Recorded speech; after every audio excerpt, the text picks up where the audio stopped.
পন্থীদের মধ্যে একজন বিবেকবান দায়িত্বশীল নাই,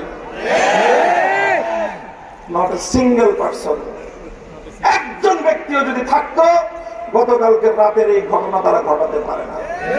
গতকালকের এই ঘটনার কোন যৌক্তিক বিশ্লেষণ নাই, দুনিয়ার দিক থেকেও নাই, আখিরাতের দিক থেকেও নাই, সাতপন্থী হিসাবেও নাই, ওলামাপন্থী হিসাবেও নাই। সেই ঘটনা তোমরা ঘটাইলা। এই ঘটনার কারণে আগে তো তোমরা জোর করার জন্য একটা দেন দরবার করার সুযোগ পাচ্ছিলা, ইস্তেমা করার একটা দেন দরবার করার সুযোগ পাচ্ছিলা।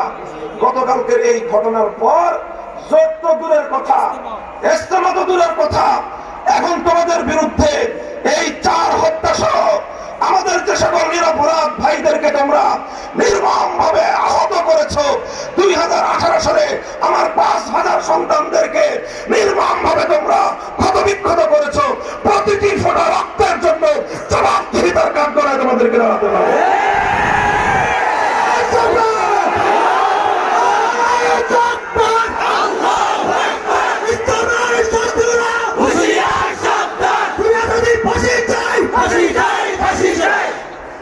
মোহতারাম হাজির, আমি কথা লম্বা করতেছি না।